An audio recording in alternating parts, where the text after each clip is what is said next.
तो दोस्तों आज की इस मूवी में आप देखोगे एक ऐसे बंदे को जिसे उसका ही फ्रेंड सिखाता है कि कैसे लड़कियों को बचाया जाता है, जिसके बाद उसका फ्रेंड उसकी ही मॉम को पलटा के ठोक देता है। और भाई साहब न सिर्फ एक बार, न जाने कितनी कितनी बार, कहां कहां, कैसे कैसे, किस किस पोजीशन में, किस किस के साथ और क्यों क्यों, ये सब कुछ तुम आज की इस मूवी में देखने वाले हो। तो चलिए ज्यादा देर ना करते हुए हम मूवी का एक्सप्लेनेशन स्टार्ट करते हैं। खैर जिस मूवी को हम एक्सप्लेन करने जा रहे हैं उसका नाम है क्लास और ये रिलीज हुई थी ईयर 1983 में। मूवी को डाउनलोड कैसे करना है थोड़ा सा आगे बताऊंगा, पर मेरे भाई मूवी को कहीं से भी स्किप मत करना क्योंकि इसमें एक तगड़ा रैप भी है। तो मूवी स्टार्ट होती है और हम देख पाते हैं एक भोले भाले सीधे साधे मासूम बच्चे जोनाथन को, जिसकी नजरों में चॉकलेट और स्ट्रॉबेरी का मतलब सिर्फ आइसक्रीम के फ्लेवर ही होता है, इसके अलावा इसे और कुछ भी नहीं पता। तो ऐसे में उसका अभी अभी ही एक नए स्कूल में एडमिशन हुआ है और उसे पता चला है कि उसके साथ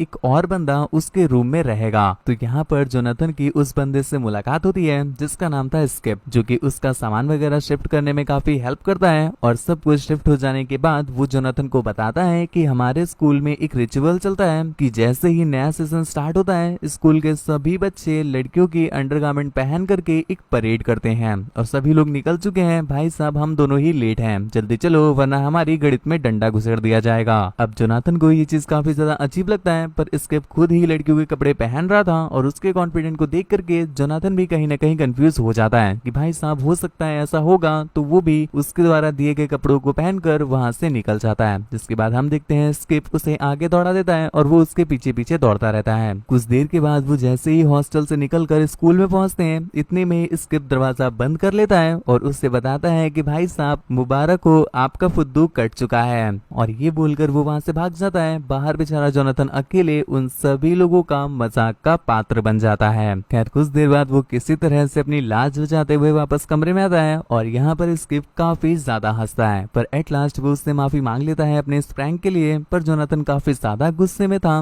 तो वो उससे बिल्कुल भी बात नहीं करता। जिसके अगले दिन हम देख पाते हैं कि स्कूल की कैंटीन में जब जोनाथन कुछ खाने जा रहा था तो भाई साहब आसपास के बंदे उसे काफी ज्यादा चिढ़ा रहे थे, कोई मीठा या तरह तरह के वर्ड्स उस पर फेंक रहे थे, जिस वजह से जोनाथन काफी ज्यादा डिप्रेस हो जाता है और वहां से सीधा भागता है अपने रूम में। यहाँ पर उसे जाते हुए स्किप भी देख लेता है तो उसे भी अपनी गलती का रियलाइज होता है, इसलिए वो उसके पीछे पीछे रूम में भागता है। पर जब स्किप रूम में पहुंचा तो उसने देखा कि जोनाथन पंखे से लटक कर टैं हो चुके हैं। तो ये नजारा देख करके भाई साहब स्किप की गोटियां उसके मुंह में आ जाती हैं और वो जल्दी से जाता है प्रिंसिपल और बाकी के स्टाफ को बुलाने के लिए। कुछ देर के बाद प्रिंसिपल और बाकी का स्टाफ उसके रूम में आ भी गया, पर यहाँ पर उन सभी लोगों ने क्या देखा कि एक पुतला टंगा हुआ है जहाँ पर उसके प्रिंसिपल की फोटो है और ट्रोलिंग वर्ड्स प्रिंसिपल सर के लिए लिखे गए हैं। भाई साहब प्रिंसिपल की ये देख करके तो बिल्कुल झाड़ियां जल गई और उसका तो मन यही कर रहा था कि वहीं पर पकड़ करके स्किप की गणित सुझा दी जाए, पर आसपास इतने सारे लोगों के होने की वजह से वो उसे कुछ कहता तो नहीं, पर वार्निंग देकर वहां से चला जाता है। जिसके अगले सीन में हम देख पाते हैं कि जोनाथन वहीं पर छुपा हुआ था और ये सब कुछ उसने बस उस प्रैंक के बदले के लिए किया था, जहाँ पर हमें समझ में आया कि भाई साहब जोनाथन तो इसका भी पिताश्री निकला। खैर इस चीज से उनकी दोस्ती काफी ज्यादा गहरी हो जाती है और उसी रात जब वो पौवा चढ़ा करके एक दूसरे के साथ अपने सीक्रेट शेयर कर रहे थे तो यहाँ पर जोनाथन उसे बताता है कि एक्चुअल में वो यहाँ तक चीटिंग करके आया है।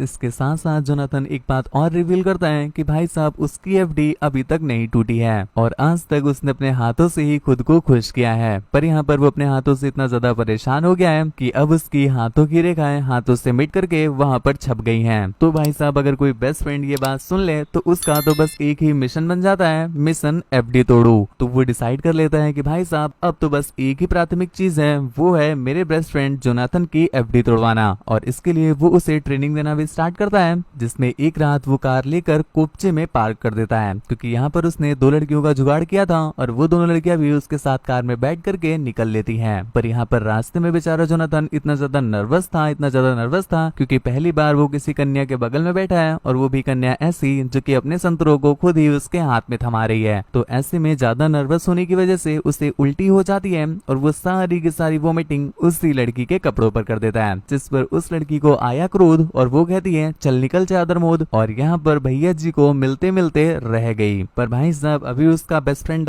इतनी जल्दी हार नहीं मानेगा। वो डिसाइड करता है कि वो एक और प्लान बनाएगा जिसमें उसने जोनाथन के साथ साथ कई सारे और लॉन्डो को लेकर सीधा पहुंच गया गर्ल हॉस्टल में। पर तूतिया प्राणी तो तूतिया ही रहेगा ना, वो यहाँ पर भी तूतियागिरी कर देता है जिस वजह से हो जाता है एक बड़ा कांड और उन्हें प्रिंसिपल के पास तक जाना पड़ जाता है। खैर अगर तुम्हें लग रहा हो कि चलो भाई 2 प्लान फेल हो गए हैं, तीसरा तो काम कर जाएगा, तो ना ना ना ना ना, दुनिया बदल सकती है परंतु तूतिया कहाँ बदल सकता। ठीक ऐसा ही होता है जोनाथन के साथ। वो हर बार कुछ ना कुछ कांड करके उनके प्लान की मैया दैया कर देता था, जिसके बाद फाइनली थक हार करके स्क्रिप्ट डिसाइड करता है कि अब वो उसे देगा ब्रह्मास्त्र, जिसमें वो उसे कुछ पैसे दे करके बोलता है कि बेटा चले जाओ बैंकॉक। ये तो अपने आप बोलते हैं, लेकिन उसने बोला कि तुम शिकागो चले जाओ। जैसे अपने यहाँ का बैंकॉक गोवा है, वैसे उनका शिकागो है। हालांकि जोनाथन को तो तुम जानते ही हो, उसकी इतनी फटती है कि रात में सुसु करने के लिए तो उठता नहीं है। अब भाई साहब अकेले, और वो भी एक अलग सिटी में चला जाए, और रीजन क्या है कि बस उसे लेनी है। तो वो स्क्रिप्ट से इस चीज के लिए मना करता है, पर बार बार स्क्रिप्ट के कहने पर उसे जाना ही पड़ता है। जिसके अगले सीन में हम देख पाते हैं कि वो शिकागो पहुंच गया है और एक क्लब में भी जाता है, जहां पर लड़कियां बस देने ही आती हैं। हालांकि यहाँ पर कई सारी लड़कियां देने को रेडी तो थी, पर कोई भी जोनाथन को नहीं देने वाली थी, क्योंकि जोनाथन का कॉन्फिडेंस लेवल ही ऐसा था कि लड़की उसे देखते ही आंखें फेर लेती थी। लेकिन इतने में ही उसकी नजर पड़ती है एक लड़की पर, जो कि उसे कॉन्टिन्यूअस देखे जा रही थी। अब भाई साहब कहीं ना कहीं उसे भी रियलाइज हो जाता है कि उसकी बिल्ली जोनाथन के केले को ही पूछ रही है, जिस पर वो लड़की के पास भी जाता है, पर बताया ना लैक ऑफ कॉन्फिडेंस, जिस वजह से भैया जी के फड़वे लग जाते हैं। वो वाले फड़वे नहीं, यहाँ पर वो अपनी ही बेइज्जती करवा लेते हैं। जिसके बाद वो वापस बारटेंडर के पास आके बैठ जाते हैं, और इतनी में ही उनकी मुलाकात होती है एक लड़की से, आंटी से। लड़की नहीं है, आंटी है। वो अपना नाम एलन बताती है, और यहाँ पर उनकी थोड़ी बहुत बातें होना स्टार्ट हो जाती हैं, जिस पर जोनाथन उससे बताता है कि वो एक पीएचडी होल्डर है। मतलब दोस्तों वो ये नहीं बताता कि वो एक स्कूल में है, ताकि आंटी को ये ना लगे कि वो बउआ है। तो आंटी भी यहाँ पर उससे काफी ज्यादा इम्प्रेस हो जाती है, और उससे ले जाती है एक कुपचे में, जहाँ पर वो लोग दबा के चुम्मा चाटी करते हैं। जिसके बाद आंटी उसे ले जाती है एक लिफ्ट में, लेकिन वो बोलता है कि बाबू ऐसे खुले में मत करो, अगर किसी ने एमएमएस बना लिया ना तो कल www.gapagap.com पे हम लोग नजर आएंगे। इससे अच्छा है कि एक ओयो कर लेते हैं, वहाँ दबा के ठोकेंगे और पैसा भी वसूल हो जाएगा। जिस पर आंटी भी एग्री कर जाती है, और ये लोग वहीं पर पास में एक सस्ता ओयो लेते हैं, जहाँ पर जोनाथन पहली बार अपनी एफडी आंटी के ऊपर मेहनत कर करके तुड़वा लेता है। जहाँ पर फाइनली जोनाथन बहुत ज्यादा खुश होता है, और जाते जाते एलन उसे अपना नंबर भी दे देती है कि बाबू जब कभी भी आना एक बार खुदाई जरूर कर देना। यहाँ पर दूसरी तरफ हम देख पाते हैं स्किप लोग जोनाथन की ही बात कर रहे थे कि भाई साहब मुझे तो लगता ही नहीं कि वो बंदा किसी की ले भी पाएगा। इतने में ही हम देखते हैं जोनाथन वहाँ पर आता है, और प्रूफ के तौर पर वो एलन की ही अंडरगारमेंट अपने साथ लाया था। भाई साहब उस अंडरगारमेंट को देख करके सब लोग बिल्कुल पगला से जाते हैं, और पूरे स्कूल में जोनाथन का नाम हो जाता है कि उसने अपने से बड़ी लड़की की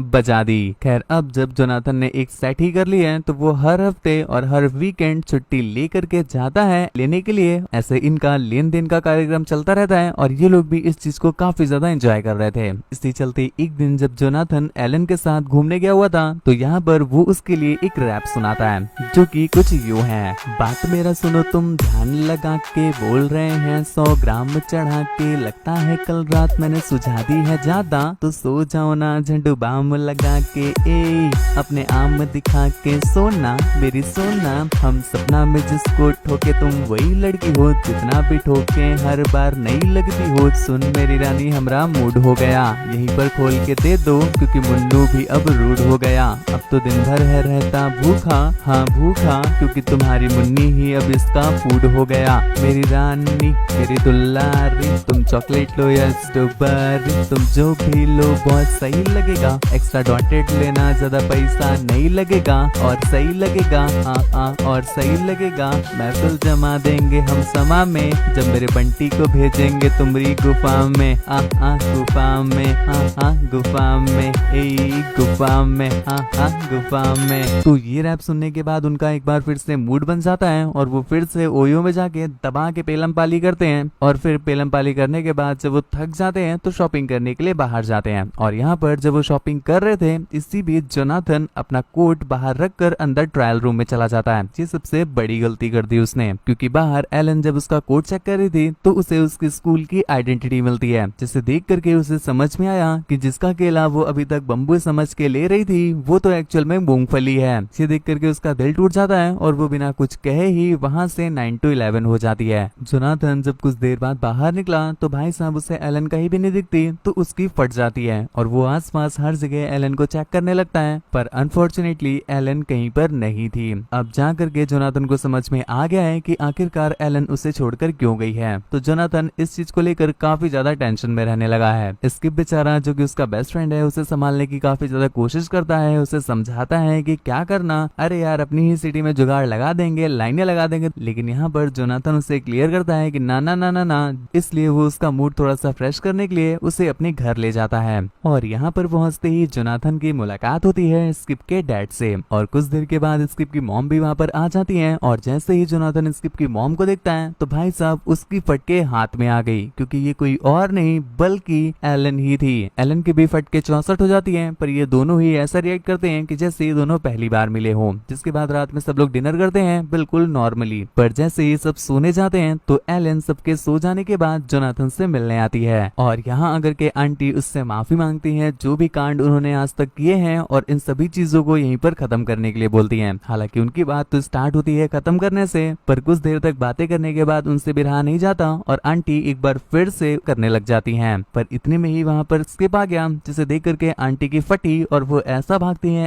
हैं जैसा तुम भागते हो जब तुम्हारे पिताजी तुम्हें सिगरेट पीता हुआ देख लें। यहाँ पर जोनाथन भी किसी तरह से सिचुएशन संभाल लेता है और स्किप को कुछ भी पता नहीं चल पाता। यहाँ पर हम देख पाते हैं कि स्किप इसलिए आया था क्योंकि उसके पास एक बड़ा वाला ठर्रा था, और वो कहता है कि चलो इस ठर्रे को खत्म करते हैं। जोनाथन ठर्रा देख करके उसकी तो बिल्कुल झाड़ियां ही जल जाती हैं, पर वो क्या करे, कुछ कर नहीं सकता, तो वो भी हाँ बोलकर उसके साथ निकल जाता है। खैर काफी ज्यादा एंजॉय करने के बाद जब वो लोग अगले दिन वापस आते हैं हॉस्टल में, तो यहाँ पर एक बंदा प्रिंसिपल के रूम में एक अजीब से बंदे को, जिसे देखकर ही समझ में आ रहा है कि भाई साहब ये खड़ूस है। अब खड़ूस का मतलब इन्वेस्टिगेटर, उनके अकॉर्डिंग, मेरे अकॉर्डिंग नहीं, तो उनके अकॉर्डिंग खड़ूस का मतलब इन्वेस्टिगेटर। तो उन्हें ये लगा कि शायद कोई इन्वेस्टिगेशन करने के लिए ऑफिसर आया है जो कि ये चेक करेगा कि हॉस्टल में कौन कौन से बंदे मनाली का माल फूकते हैं। तो ऐसे में भाई साहब सभी लौंडों की खटिया खड़ी हो जाती है और वो अपना छुपाया हुआ सारा स्टॉक, जी हाँ मनाली का माल, वो सारा का सारा माल भाई साहब पानी में बहा देते हैं। खैर ये सब कांड जब एक तरफ चल रहे होते हैं, यहीं पर दूसरी तरफ जोनाथन को एलन का कॉल आता है, क्योंकि उस रात उसकी मंजन प्रक्रिया भी आधी रह गई थी। इसके बाद तो भी निचोड़न कार्यक्रम भी होना था, उंगल प्रक्रिया भी होनी थी, घुसड़न कार्यक्रम भी चलना था, पेलम पाली भी होनी थी। इस वजह से वो कांड जो कि उस दिन नहीं संपन्न हो पाए, उन कांडों को आज संपन्न करने के लिए एलन ने उसे कॉल किया है। अब भाई साहब एलन खुद से घोड़ी बन रही है, तो यहाँ पर बहन का घोड़ा मतलब अपना जोनाथन कैसे ही उसे मना कर देगा, तो वो भी उसे हाँ बोल करके उसे ओयो में बुला लेता है। पर गलती कर देता है वो ये कि जाते जाते स्किप को बता जाता है कि भाई साहब मेरा मूड बहुत ज्यादा गर्म है क्योंकि मेरे बाबू ने मुझे छोड़ दिया, तो मैं जा रहा हूँ ओयो में थोड़ा सा रिलैक्स करने के लिए। अब यहाँ पर स्किप भी उसे कुछ भी नहीं कहता और उसे जाने देता है। और यहाँ पर हम देख पाते हैं कि ओयो में जोनाथन और एलन मिलते हैं और मिलते ही उनके पलंग हिलते हैं। खैर यहाँ पर ये लोग जब पलंग हिला रहे होते हैं तो दूसरी तरफ हम देख पाते हैं स्किप को, जो कि कुछ लड़कियों को लेकर के आया है ताकि वो जॉन का थोड़ा सा मूड ठीक कर सके। और वो ओयो में पहुंचते ही जोनाथन का डोर नॉक करता है। अब जोनाथन को लगा कि शायद हाउसकीपर होगा, तो वो बिना कुछ सोचे ही डोर खोल देता है। डोर के खोलते ही खुशी के साथ स्किप गाना गाता है कि लवंडिया लंदन से लाएंगे, रात भर पलंग हिलाएंगे। भाई साहब इतनी खुशी देख रहे हो उसकी, पर जैसे ही उसकी नजर पड़ती है सामने कि यहाँ पर एलन लेटी हुई है, भाई साहब उसकी गोटियां निकल के मुंह में आ जाती हैं। अब ऑब्वियस सी बात है भाई साहब कि ये देख करके उसकी झाड़ियां तो जलेंगी ही जलेंगी, तो वो गुस्से में वहां से निकल कर भाग जाता है। हालांकि आसपास के लोगों को कुछ भी पता नहीं चल पाता क्योंकि किसी ने आज तक स्किप की मॉम को देखा ही नहीं था,